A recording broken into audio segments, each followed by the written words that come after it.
여러분 안녕하세요. 전 시간에 이어서 블랙바디 레디에이션을 더 이어가도록 하겠습니다.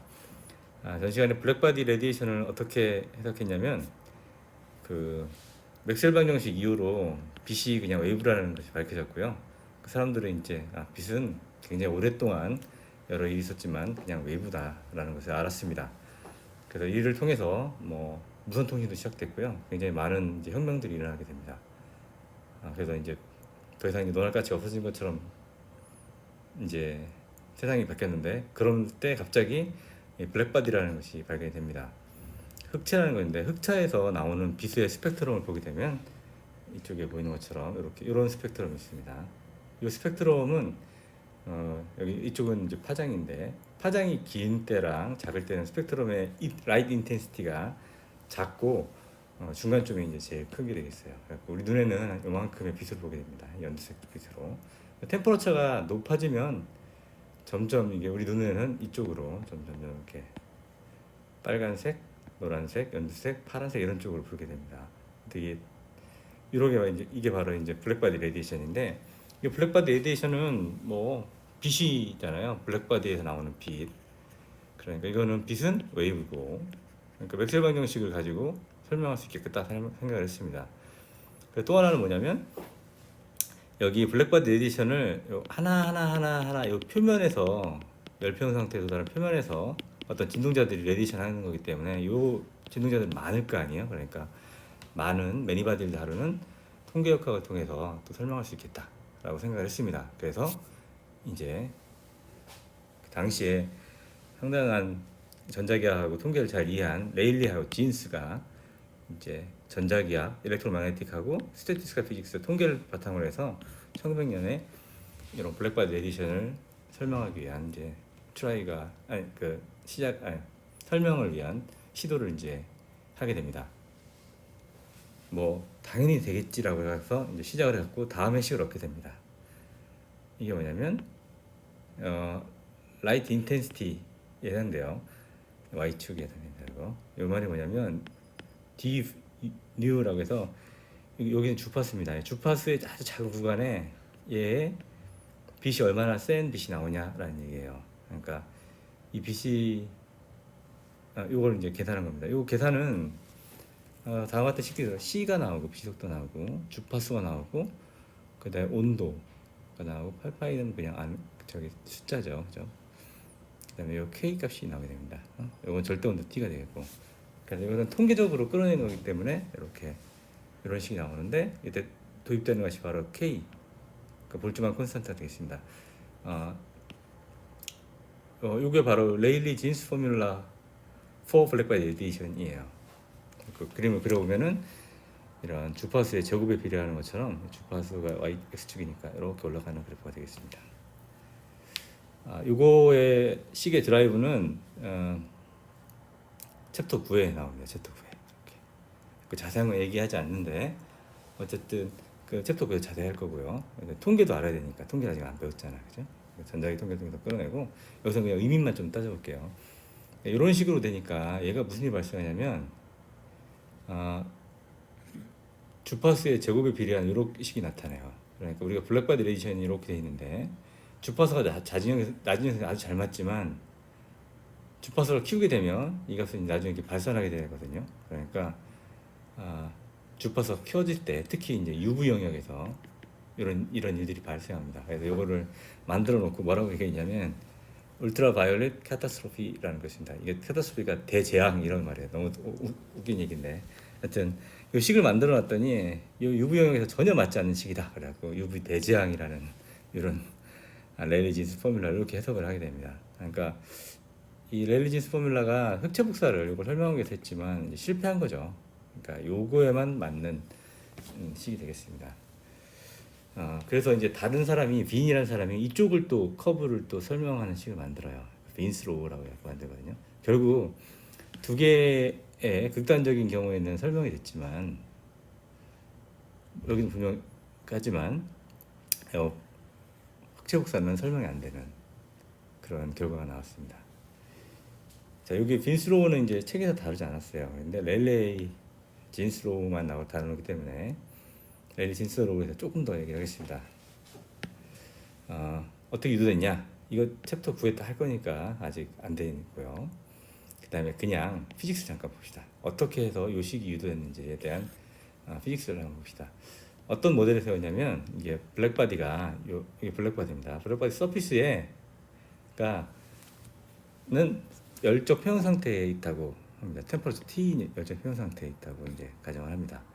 빛이 와서 막 수없이 이렇게 충돌하면서 엄청 오랫동안 머물러 있으면서 이 표면에 열적 평형 상태에 도달해 있다라고 얘기를 합니다. 그리고 이제 여기 보게 되면 요 벽을 블랙바디 벽을 구성하는 것이 여러 가지 있겠지만 고체일 거 아니에요. 그러니까 얘들을 오실레이터 모델을 썼어요. 우리가 심플 하모니 오실레이터 같은 거 배웠잖아요, 그지? 이런 모델입니다. 얘가 이제 벽에서 오실레이션 한다고 이제 생각을 하고 있습니다. 그리고 이 오실레이션은 그냥 컨티뉴스하다고 해요. 그러니까 어떤 주파수도 가질 수 있다고 이제 가정을 했습니다. 그리고 온도가 T인 벽에서 가질 수 있는 오실레이터의 에버리지 에너지는 이렇게 돼요. KT 됩니다. KT. 원래 이제 그 기체가 갖고 있는 2분의 1 KT인데 한 기체 분자 하나 갖고 있는 거. 근데 요거는 자유도가 2개라서 운동 에너지하고 키네틱 에너지, 운동 에너지하고 포텐셜 2개라서 2개가 돼갖고 2분의 1 KT 곱하기 2가 돼갖고 2 KT가 되겠습니다. KT. 그 다음에 요거는 사실 또 덴시티 오브 스테이트라고 하는 건데 아직 안 배웠죠, 그죠? 이건 뭐냐면 그 요만큼 해당되는 주파수 차이에 얼마나 많은 녀석들이 존재하는지 넘버를 얘기합니다. 넘버. 이런 넘버가 나오고 이 넘버에다가 그러니까 이렇게 내는 거예요. 이 주파수를 갖는 이런 오실레이터는 요 내에 몇 개가 있을까라는 겁니다. 그죠? 그러니까 주파수가 커지면 커질수록 많이 갖는 거지. 이렇게 보면은. 그러니까 넘버에다가 그 저기 주파수에 해당되는 평균 에너지를 곱하게 되면 이렇게 그럼 여기 인텐시티가 나오게 됩니다. 그러니까 요거 해당되는 넘버가 나오고 100개라고 하면 100개인데 100개가 하나가 이런 에너지를 갖고 있다. 그럼 2개 곱해주게 되면 전체가 갖는 에너지가 되겠죠. 그럽니다. 그 라이트 인텐시티 타임은 다음과 같은 식으로 나오게 됩니다. 이게 바로 이제 처음에 소개한 랠리 진스 포뮬러가 되겠습니다. 실은 피지컬 드라이브를 다 하면 좋겠지만 포뮬러 드라이브를 여기서는 하지 않아요. 아니면 여기 그냥 아직 통계도 배우지 않았는데 이거 할 수 없잖아. 그래서 잠깐 이렇게 소개만 해놨습니다. 그래서 여기서 볼 건 뭐냐면 UV 캐타스트로피, 그러니까 블랙바디 레디에이션을 유도하려고 레일리 진스가 그러니까 파동하고 통계를 통해서 유도를 했지만 실패했다 합니다. 왜 실패했을까요? 통계가 틀렸거나 어쨌든 간에 그 전자기 틀렸거나 그런 거겠죠, 그죠? 근데 사실 통계 역학도 잘 맞고 전자기도 잘 맞아요. 그럼 뭘까? 여기 나오는 빛을 우리가 파동으로 해석하려고 한 거잖아, 전자기 통해서. 그럼 이 시도가 또 틀렸을 수도 있다는 생각이 들기도 합니다. 통계는 또 워낙 이게 많기 때문에 잘 맞을 수밖에 없거든. 한 개, 두 개를 통계로 맞추면 어렵겠지만 흑체를 표면을 구성하는 모든 진동자를 통계로 푼다는 건 굉장히 좋은 어프로치예요. 그러니까 여기서는 이런 UV 카타스트로피, 그러니까 레일리 진스가 실패한 이유는 여기서 나오는 빛들을 전자기파로 해석하는 데 있어서 좀 오류가 있지 않았나 라는 생각이 듭니다. 이게 언제냐면 1900년대예요. 1900년에 레일리 진스 포뮬러가 나왔는데 같은 해에 가을에 어마어마한 새로운 식이 나오게 됩니다. 그 식은 이제 그 식을 우리가 배우게 돼요. 네, 그 식은 바로 그 플랑크 식입니다. 플랑크 레디에이션 포뮬라라는 거예요. 같은 해에 플랑크, 독일의 과학자죠. 아주 유명한 과학자입니다. 막스 플랑크 연구소처럼 들어봤죠. 굉장히 유명한 연구소 소사이어티의 어떤 장이에요. 워낙 유명해서 그 이름을 따갖고 이렇게 지게 됐는데, 이 막스 플랑크가 왜 유명하냐면 양자역학이 여기서부터 시작했다 해도 과언이 아닐 만큼 아주 중요한 일을 하게 됩니다. 무슨 일을 하냐면 흑체 복사를 연구하다가 새로운 물리적인 현상을 발견하게 돼요. 자, 그걸 이제 배우겠습니다. 플랑크는 이 흑체 복사를 연구하려고 굉장히 고민을 많이 합니다. 그리고 같은 해에 레일리 진스 논문도 봤다 그래요. 근데 레일리 진스의 식은 어떻게 나오냐면 아까 잘 보면 알겠지만 요 식은 아까 그대로 있고 여기에 요에 삼승 대신에 이승이 붙습니다. 잠깐 볼까요? 자, 그쵸. 이렇게 나오지. 자, 요식이 요번에 굉장히 잘 맞는데라는 걸 알아내고요. 그다음 여기 색에서는 소개가 안 됐지만 여기 이쪽에 빈스로우라는 게 잘 맞다는 것도 알아냅니다. 그래서 요식을 바탕으로 대략 어떤 식을 더 추가하게 되면 이런 곡선이 나올 수 있겠다라는 이제 생각을 해요. 그러니까 이게 엠피리컬하게 발견했다고 하고 그 수학적인 인사이트에 의해서 발견했다고 하는데 어쨌든 운이 엄청 좋았다고 합니다. 이 식을 요 텀을 넣는 순간 요 핏이 딱 나온다는 걸 발견합니다.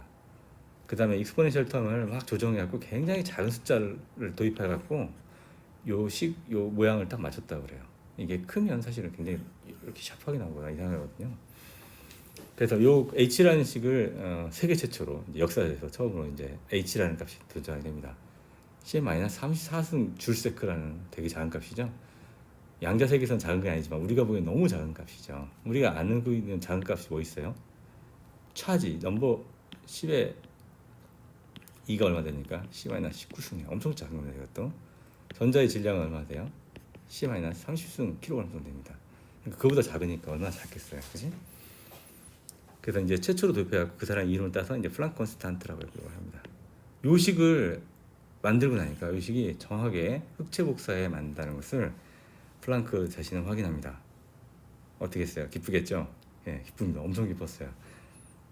그리고 두 번의 이제 일을 진행하는데 첫 번째가 뭐냐면 플랑크 레디에이션 포뮬라를 그러니까 이쪽에서 한번 보자는 얘기를 했습니다. 첫 번째 요비 카타스트로피가 있으니까 그 주파수 큰 쪽을 한번 봤습니다. 큰 쪽을 봤더니 요 식에서 그 주파수가 아주 커지면 어떻게 될까 봤더니 주파수에 대한 식이 두 개가 있죠. 그죠? 있습니다. 뭐가 더 크게 커질까? 익스포넨셜 턴이 더 빨리 크게 커지게 됩니다. 그래서 익스포넨셜이 무한대로 가요. 주파수가 커지면. 그러면 요 분모가 무한대가 되기 때문에 결국 얘는 어떻게 됩니까? 예, 0으로 수렴하게 됩니다. 0으로 수렴을 해서 유비 카타스트로피를 해결하게 됩니다. 이거 굉장히 잘 만드는 시구나라는 걸 확인하고 또 하나 만약에 주파수가 굉장히 작을 때를 봤습니다. 그러니까 이 식에서 역시 주파수가 작을 때를 익스포넨셜 텀을 한번 좀 확인해 봤어요. 그래서 여기 보면은 익스포넨셜의 요 부분 익스포넨셜 이 부분이죠. 여기 자 보입니까?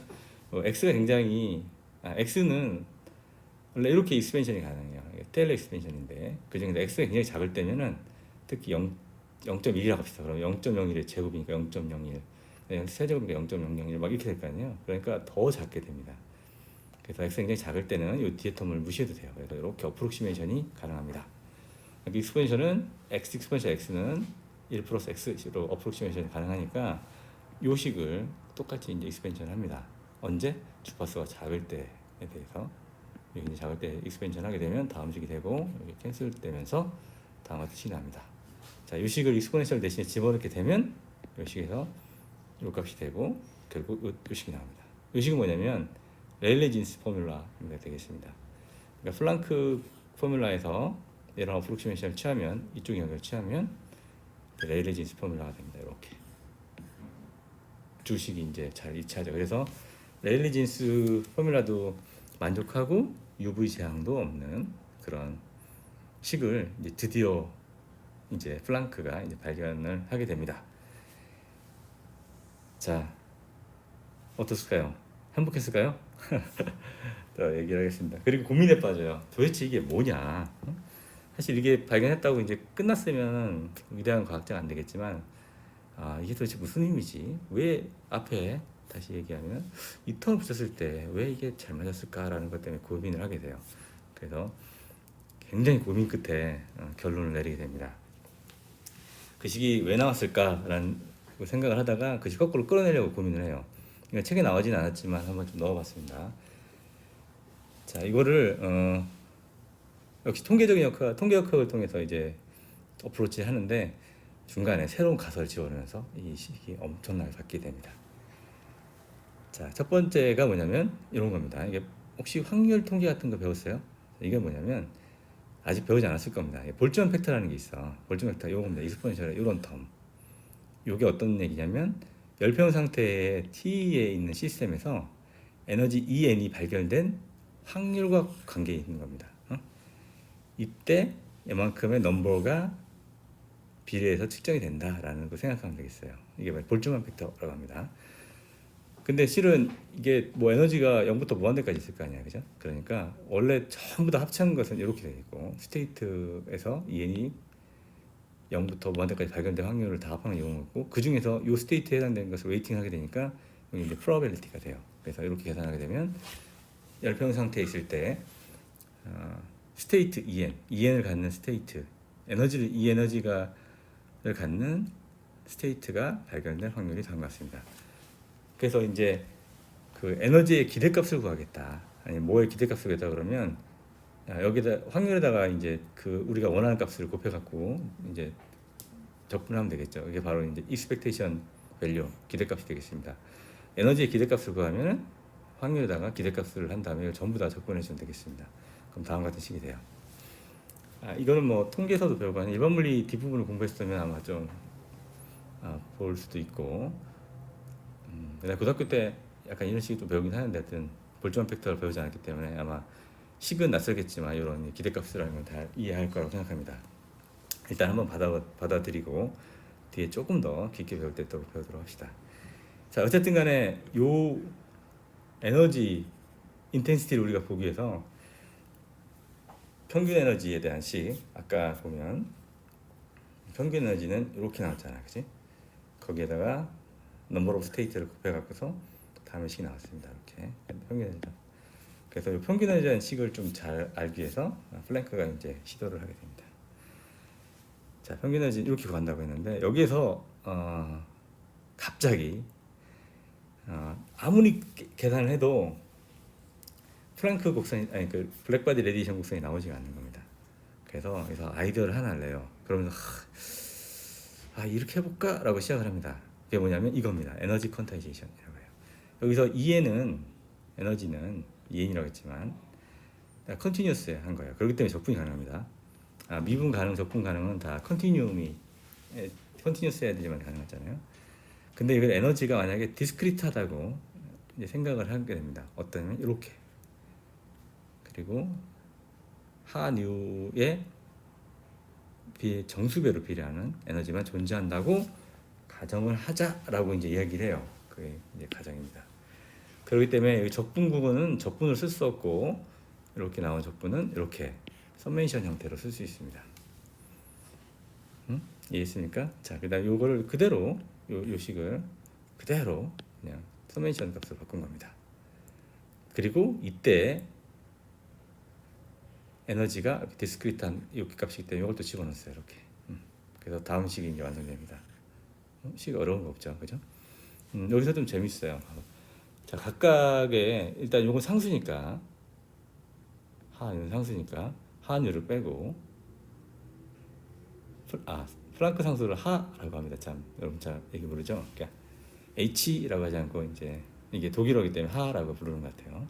하한율을 빼고 식을 정리하게 되면 요에 있는 텀, 요 텀을 x라고 놓고 정리를 하게 되면 다음의 식이 이제 나옵니다. 이렇게.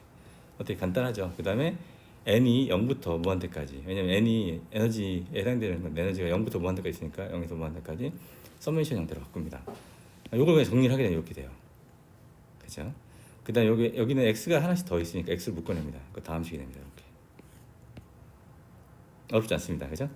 여기서 좀 재미난 일이 발생합니다. 요식하고 요식은 어떻게 된다냐면 1 플러스 x 제곱 x 세제곱 요식은 요거에 해당됩니다. 요거 분의 1이 바로 요거에 해당되는 거잖아. 그치? 오케이? 그리고 요식은 어떻게 돼요? 요거의 제곱을 하게 되면 이렇게 됩니다. 자, 요식이 이렇게 되는 거 알겠어요? 잘 감이 없죠? 자, 요거를 요식은 알겠습니까? 알죠? 왜냐면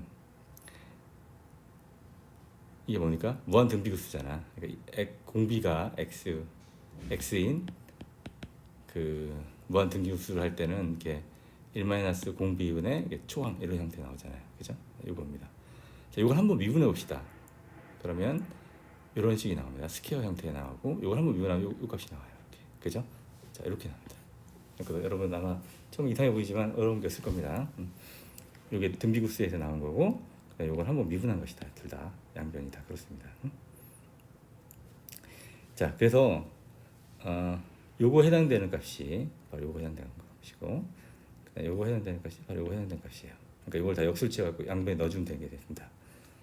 그리고 x 대신에 요 익스포넨셜에 마이너스 4뉴 오버 kt를 집어넣게 되면 다음 식이 나오게 됩니다. 이거 그냥 하면 돼요. 어렵지 않습니다. 집어넣게 되면 이렇게 나오고, 요걸 x로 다 나눠주게 되면 1 오버 x가 나온 다음에 이런 식으로 바뀌게 돼요. 어렵지 않습니다. 그래서 우리가 뭘 구했냐면 그 평균 에너지에 대해서 구했습니다. 평균 에너지가 이런 형태로 나온다고 했고, 이걸 어디에 집어넣을 거냐면 아까 레일리진스가 한 넘버 오브 모드, 넘버 오브 스테이트는 다음과 같이 나오는데 그때 평균 에너지가 이렇게 써갖고 구했잖아요. 여기다 집어넣게 되면 다음 식이 나옵니다. 레일리진스 식은 이걸 KT로 썼어요. 이렇게. 근데 평균 에너지를 이런 식으로 집어넣을 수 있겠죠. 그래서 이게 바로 이제 플랑크의 포뮬러입니다. 요거를 그림을 그리게 되면 정확하게 요 그림이 이렇게 나오게 돼요. 곡선이 나오게 됩니다. 어마어마하죠? 자, 이걸 발견한 플랑크 대단한 사람입니다. 이 발견하고 나서의 표정입니다. 자, 어때요? 굉장히 기뻐하는 표정이죠? 맞습니까? 기뻐하지 않습니다. 이 표정이 원래 이런 게 아니라 이거 발견하고 나서도 굉장히 어려워요. 왜 어려워할까? 이거 지금 뭐라고 하냐면 desperate decision이라고 해요. 야, 이거 절망적으로 어쩔 수 없이 이렇게 할 수밖에 없네 라고 얘기를 합니다. 왜 그럽니까? 이거예요. 에너지는 지금까지는 다 컨티뉴스하고 연속적으로 있다고 얘기를 했습니다. 근데 처음으로 에너지가 불연속적이라는 것을 본인이 집어넣었거든요. 그랬더니 딱 맞네. 그런 결과가 나온 겁니다. 그래서 에너지가 무슨 불연속적이지? 에너지가 연속일 수밖에 없는데, 근데 꼭 이거 설명하려면 꼭 이렇게 해야 되네 라고 어쩔 수 없는 결론을 내리게 됩니다. 그래서 굉장히 조심스럽게 얘기를 했다 그래요. 이렇게 하면 에너지가 양자화되어 있다고 해야 되는데 라는 결론을 냅니다. 그래서 정말 절망적으로 에너지 양자론을 이제 제시를 합니다. 사람들이 굉장히 각광받았겠죠. 스포트라이트를 받고 역시 플랑크 그러겠습니까? 그렇지 않아요. 사람들이 뭔가 잘못했다고 생각을 합니다. 아주 오랫동안. 양자라는 말은 뭐냐면 이런 겁니다. 공이 떨어진다고 하면 공은 여기 있는 모든 포지션을 다 가질 수 있어요. 여기가 1m면 그다음 1.1m면 1하고 1.1m 사이에 무한히 모든 포지션을 가질 수 있습니다. 이걸 바로 컨티뉴스하다고 얘기해요. 컨티뉴움이라고 얘기하고, 이걸 계단으로 나타내면 이 계단을 밟고 그 다음 밟을 계단은 이 사이에 계단이 없잖아요. 그 다음 값을 갖게 돼요. 이렇게 불연속적으로 값을 가질 수밖에 없는데 그걸 뭐라고 하냐면 양자화되어 있다, 불연속적이다 라고 합니다. 그 플랑크는 흑체 복사를 연구하면서 이런 플랑크 곡선을 만들었습니다. 흑체 복사 곡선을. 그러면서 여기에 숨은 의미를 찾아보니까 거기서부터 나오는 빛의 에너지가 이렇게 불연속적으로 양자화되어 있다는 결론을 도달하게 됩니다. 그리고 나서 이런 표정으로 절망적인 표정을 짓게 해야 됩니다. 네, 플랑크가 흑체 복사 곡선을 구하는 과정에서 어쩔 수 없이 흑체로부터 방출되는 빛이, 또는 그 빛은 그 안에 있는 서피스에 있는 모드들이, 오실레이터들이 만드는 거기 때문에 그들의 에너지도 빛의 에너지와 같다고 생각을 해서 에너지가 양자화되어 있다는 얘기를 했습니다. 그리고 나서 시리에 빠져요. 에너지가 양자화되어 있는 게 잘못된 거 아닌가라고 시리에 빠지는데 5년이 지나서 아인슈타인에 의해서 절대적으로 이제 구제가 됩니다. 그리고 이게 굉장한 발견이라는 것을 이제 알게 돼요. 그때 사용한 것이 바로 이제 포토 일렉트릭 이펙트라고 합니다. 광전 효과라고 합니다. 그 광전 효과에 대해서 그냥 잠깐 얘기하면, 일단 광전 효과는 아인슈타인을 노벨상을 타게끔 만들어준 아인슈타인 논문입니다. 아인슈타인이 아까 그 플랑크 레디에이션 곡선, 이걸 1900년대에 만드는데 1900년도에 5년 뒤에 1905년에 논문 3편을 갖고 나타나는데, 하나가 이제 광전 효과, 하나는 상대론, 하나는 브라우니안 모션 갖고 나타나게 됩니다. 그러면서 이제 학계를 이제 떠들썩하게 만들게 되는데, 그 중에 하나 논문이 바로 이제 포토일렉트릭 이펙트라고 합니다. 광전 효과는 누구에 의해서 발견되냐면 헤르츠에 의해서 발견된다고 해요. 헤르츠가 뭐 하는 사람인지 알죠? 전자기파 유도를 맥스웰 방정식을 보고 전자기파가 있을 거라고 이제 예견한 사람이다. 그래서 여기서 두 판 사이 전압을 고주파를 발생시키고 나면 이쪽 코일에 이제 고주파가 자동적으로 유지되는 걸 보고 맥스웰이 예견한 EM 웨이브가 있다는 것을 이제 실험적으로 발견한 사람입니다. 근데 무슨 일을 했냐면 여긴 다 금속인데 여기다가 UV를 쪼여줬더니 자외선 쪼여줬더니 이 스파크가 아주 잘 일어나는 것을 발견해요. 스파크가 일어나려면 예를 들어 1000볼트를 가해줬어야 되는데 여기다 UV를 우연히 쪼여줬더니 한 500볼트만 가해도 스파크가 일어난다는 걸 확인합니다. 신기하네 라고 이제 하고 문서를 하나 남기고 그 다음에 나중에 이제 더 이상 연구를 하지 않아요. 그냥 이게 관심 있는 게 아니거든. 그쵸? 헤르츠는 요거 전자기파에 관심이 많았으니까. 다른 사람들이 그걸 더 연구하다 이제 알게 돼요. 뭘 알게 되냐면 여기에 UV를 쪼개게 되면은 UV를 맞고 여기서 전자가 튀어나온다. 그 전자에서 스파크가 더 잘 발생된다는 것을 알게 됩니다. 그러면서 UV를 맞고 나오는 전자라고 해서 포토 일렉트론 끊겼습니다. 미안합니다. 포토 일렉트론이라고 얘기를 합니다.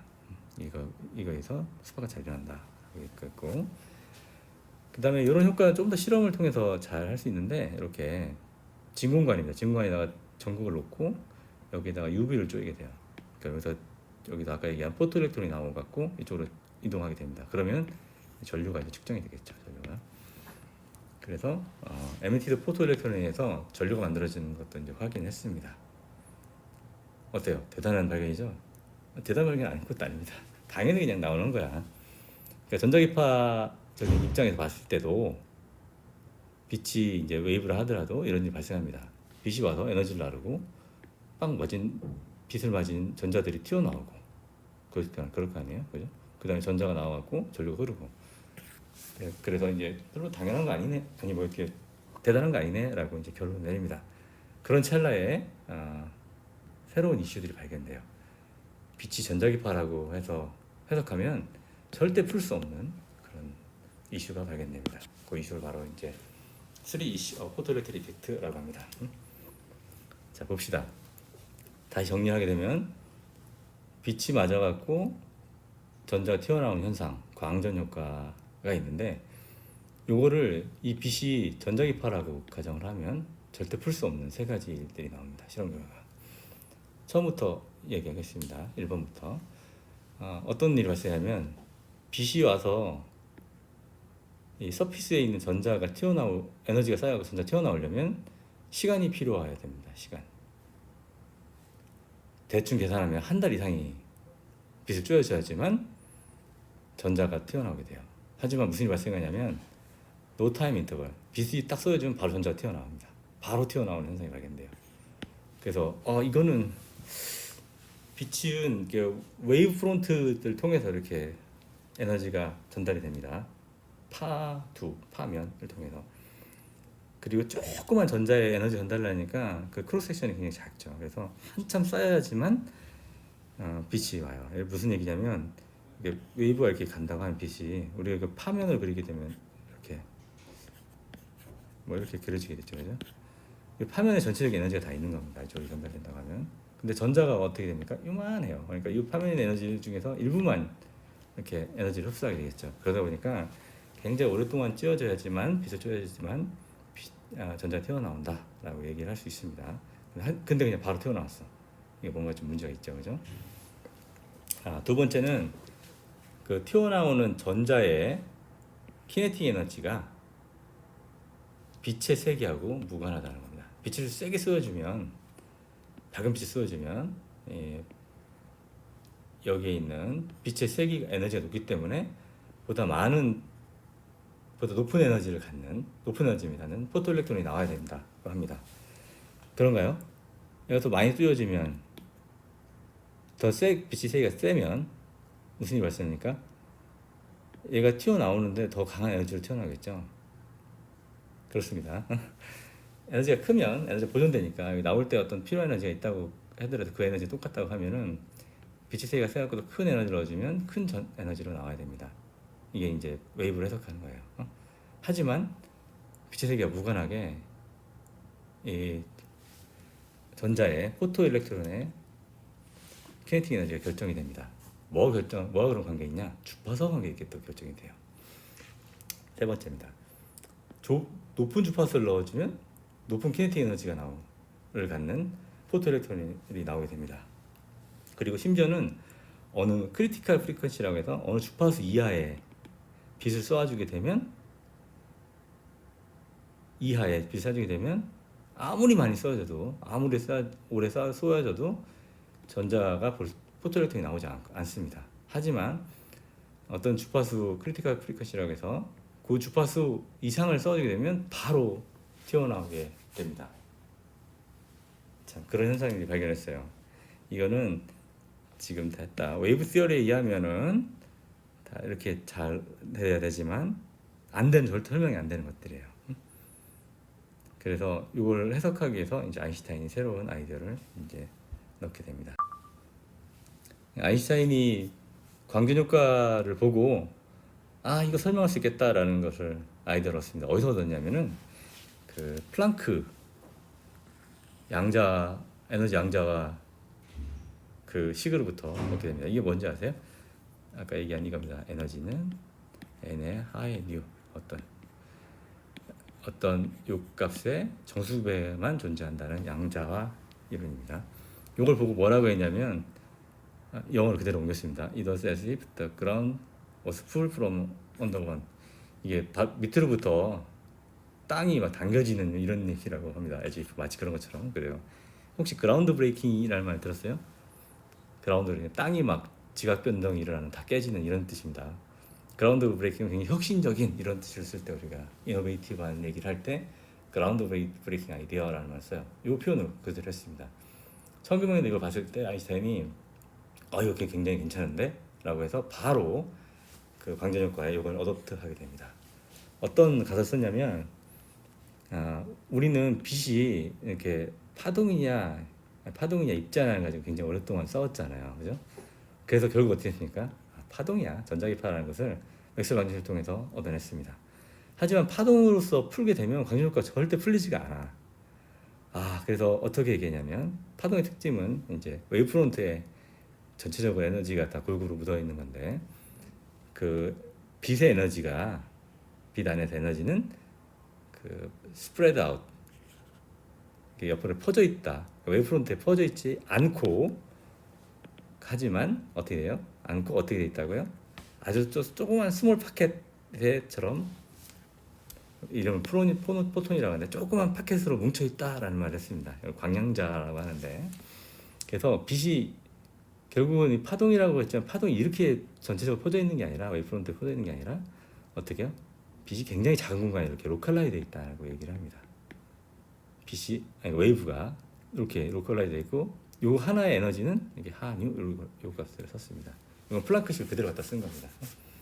그러니까 워낙 이렇게 에너지가 한 공간에 뭉쳐 있기 때문에 얘들은 깐깐하게 뭉쳐 있는 파티클처럼 이제 행동을 한다고 얘기를 했습니다. 그래서 concentrated light, 그러니까 concentrated 된 녀석 라이트가 워낙 작은 공간에 뭉쳐 있기 때문에 behave like 파티클처럼 행동한다라고 얘기를 해요.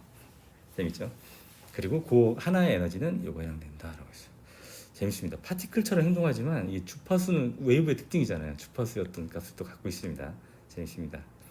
그래서 이렇게 포톤 하나에 대한 식을 쓰게 되면 요 식이 나옵니다. 포토엘렉트릭 이펙트 식이 나오는데 이게 뭐냐면 얘는 그 튀어나온 포토엘렉트론, 그러니까 빛을 쬐어주면 전자가 튀어나온다잖아요. 포토엘렉트론은 에너지에 해당됩니다. 키네틱 에너지. 얘는 쪼여준 UV의 에너지에 해당됩니다. 이렇게. 그래서 어떻게 됩니까? 주파수가 커지면 쪼여진 에너지가 커지게 되겠지. 그럼 키네틱 에너지도 맞고 튀어나온다고 하니까 뭐 커지겠죠. 그 사이에 어떤 이렇게 스레솔드 값이 존재하는데 이건 이제 워크 펑션이라고 합니다. 워크 펑션. 워크 펑션은 뭐냐면 빛이 와서 얘를 딱 때리잖아요. 때리고 나면 어떻게 됩니까? 나오는데 나올 때 그냥 나오는 게 아니라 어떤 배리어를 넘어서 나올 수 있어요. 그거 해당되는 것이 바로 워크 펑션이 되겠습니다. 그래서 키네틱 에너지는 거꾸로 넘기면 내가 넣어준 에너지에다가 워크 펑션을 빼준 만큼이 이제 키네틱 에너지가 되고 나오게 됩니다. 그러니까 내가 넣어준 에너지가 워크 펑션보다 작으면 어떻게 되겠어요?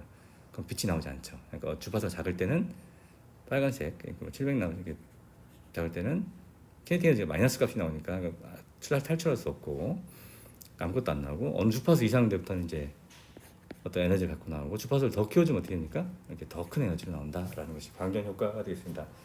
전부 다 실험을 통해서 입증이 됩니다. 그래서 아인슈타인이 플랑크의 그 가설, 양자와 가설을 써갖고서 아주 오랫동안 사람들이 못 풀었던 포토일렉트릭 이펙트를 딱 풀게 되니까 너무 나이스하게 잘 풀리는 거죠. 그래서 야, 이게 양자화가 진짜구나라고 사람들한테 이제 진짜일 수도 있겠구나라고 이제 이제 받아들이게 됩니다. 플랑크가 했을 때는 진짜 저런 것도 있을 수도 있겠다, 아니면 어디가 좀 틀린 게 아닌가라는 거라고 했다면, 아인슈타인이 했을 때 진짜 이거 양자가 되는 것 같다라고 이제 얘기를 합니다. 왜 그럴까요? 아인슈타인이 유명해서 그랬나? 그렇지 않습니다. 이 당시에는 플랑크가 엄청나게 유명했었고, 아인슈타인은 사실 무명의 과학자였어요. 1905년에 갑자기 혜성처럼 나타나고 이런 얘기를 한 겁니다. 굉장히 좀 어려웠을 텐데 플랑크가 얼마나 좋아했겠어요. 자기가 지금 가려운 부분이 있었는데 고심 끝에 데스퍼레이티브하게 절망적으로 이렇게 해야 되는데 하고 양자를 그냥 쓱 내렸는데, 그걸 덥석 받아들여갖고 인류의 오랜 동안 해결하지 못한 그 광전 효과를 바로 해결해 버립니다. 플랑크가 어마어마하게 좋아합니다. 그래서 아인슈타인을 굉장히 각별하게 잘 챙겼다고 그래요. 그래서 아인슈타인이 1905년에 태어났을 때 굉장히 좀 이상한 대접을 받았다고 합니다. 무명의 과학자가 어느 날 와서 상대론을 얘기하고, 상대론도 도대체 이게 무슨 얘기인지도 모르겠고 시간이 왜 이렇게 그냥 보이는 거 아니야? 이런 푸대접을 받았을 텐데, 플랑크가 굉장히 옹호를 해서 아인슈타인이 그 뒤로 굉장히 연구를 잘할 수 있게끔 했다고 합니다. 더 많이 도와줬다고 그래요. 그 이유는 플랑크가 아인슈타인을 단순히 좋아해서 그런 게 아니라 자기 양자론을 제대로 적용시킨 첫 번째 사람이 되겠습니다. 그래서 둘이 각별히 했다고 합니다. 조금 더 얘기를 하면, 여기에 보면 워크펑션이라는 게 있는데, 워크펑션은 그 물질의 고유 특성이에요. 그렇죠, 특성. 그러니까 지금 여기 보면 여기 이제 광전 효과 실험한 건데, 주파수를 키움에 따라서 키네틱 에너지 나오는 키네틱 에너지를 얘기한 겁니다. 그래서 어느 이하의 주파수에는 키네틱 에너지가 이제 제로가 돼요. 제로 안 나와, 그죠? 그 다음에 키네틱 에너지가 딱 나오기 시작한 0이죠. 그때는 얘가 0이죠. 그때 주파수하고 이제 플랑크랑 스코프한 한유가 이제 워크펑션이 되겠습니다. 요거 이제 워크펑션이 되겠어요. 그렇죠? 물질마다 다릅니다. 시에시움, 소디움, 칼슘에 따라서 각각 이제 다르게 됩니다. 워크펑션이 왜 생길까를 보면, 여러분 이미지 차지 같은 거 알아요? 이런 거예요. 그러니까 포톤이 와서 때렸는데 전자가 이렇게 탁 튀어나옵니다. 그래서 튀어나오자마자 무슨 일이 생길까요? 메탈이란 말이지. 여기는 마이너스고 이쪽 플러스 차지가 거꾸로 유도가 됩니다. 얘들 서로 당기게 돼. 이거 극복하고 탈출하는 때 필요한 에너지가 바로 워크펑션이 되겠습니다. 그래서 전자를 떼낼 때 여기 이미지 차지가 생기는데, 전자기학에서 이제 배우는 이미지 차지입니다. 이미지 차지 메소드 같은 거 배우죠.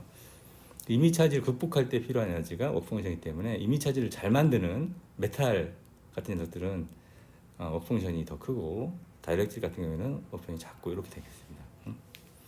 그거에 대한 얘기고, 어떤 게 메탈인지, 어떤 게 메탈에 가까운 건지 한번 좀 나중에 좀 찾아보기 바랍니다. 자, 그 광전 효과는 아인슈타인 노벨상을 만들었지만 또 우리 생활에 굉장히 많이 가깝게 와 있어요. 그 중에 하나 이겁니다. 이게 뭐예요? 핸드폰 카메라인데, 얘는 이거 뭐라고 했냐면 디지털 카메라라고 했습니다. 옛날에 필름을 통해서 이제 영상을 저장을 했는데, 영상을 저장한다는 얘기는 뭐냐면 전자기기에 저장하는 겁니다. 전자를 통해서 전자를 캐패시터 안에 가둬놓으면 얘가 메모리로가 되는 거예요. 이 전자를 만들어야 돼. 이 전자를 어떻게 만들까요? 그죠? 빛입니다. 빛이 와서 포톤이 왔다, 그럼 파란색이 왔다, 그러면 얘가 파란색에 해당되는 전자가 튀어나옵니다. 그 에너지가. 그럼 얘를 가지고 메모리를 해요. 그럼 마치 빛이 이쪽이 전기로 메모리된 것처럼 됩니다. 빛이 여러 개가 있으면 여러 가지 컬러가 여러 가지 전기 소자에 의해서 메모리가 되는 거죠. 이게 바로 디지털 카메라입니다. 여러분 핸드폰에 갖고 있는 카메라고, 요거는 뭐냐? 광전 효과를 통해서 노벨상 타기한 광전 효과를 통해서 우리가 이걸 만들었다라고 이해를 하면 되겠습니다.